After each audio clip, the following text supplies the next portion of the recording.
Keywords are another type of metadata that come really in handy, especially when you're trying to find subsets of the images that you work with commonly.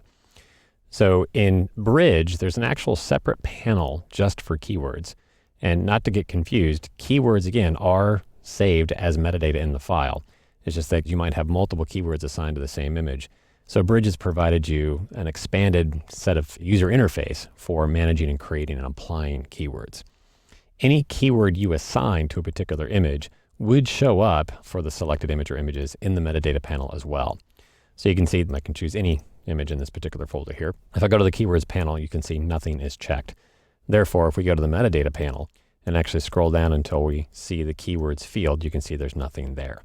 Later on, when we add keywords to these particular images, you'll see that those keywords would indeed show up in this keywords field of the metadata panel as well.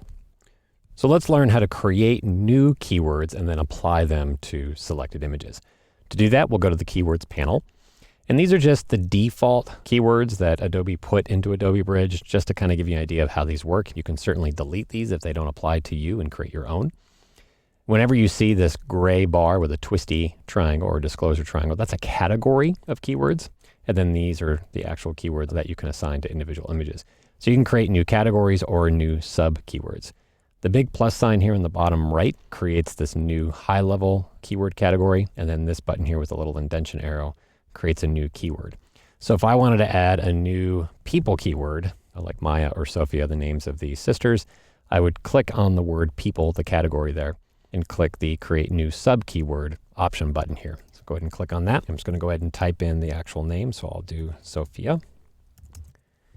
Hit return. I'm going to create another sub keyword, but I want to again do that at the people category level. So I'll click on people first, click on the new sub keyword button, and we'll type in the word Maya. Okay, so now I'm going to go ahead and make my selection of images that I want to apply the keywords to. So I'm going to select all the Sophia images. And to select discontinuously, meaning images that are not necessarily next to each other or adjacent, on the Mac you would hold down the Command key. On Windows you would hold down the Control key. So I'm just going to hold down that key and click, then hold down the Command key or Control key and click again. I'm going to click on just the images of Sophia. I'm going to skip the ones where the sisters are both in the frame and just tag the ones that only have Sophia. So again, I'm just holding down the Command key. Again, on Windows, that would be Control, and just clicking on those images that just feature Sophia there. Go ahead and click on the Sophia checkbox in the keywords panel, and Bridge will start embedding that keyword into these files, and it does it in the background so you can continue working. All right, so I've done that. Let's go ahead and deselect by clicking in a blank spot. And then I'll hold down the Command key or Control key again and just select the Maya images, the images that only have the other sister in the frame. And I think I got all of them. Yeah, oh, one more there. Great. Let's go back to the keywords panel and we'll click on the checkbox for Maya now. Excellent. So now that's all been done. Again, it's writing and saving that keyword metadata into the files themselves.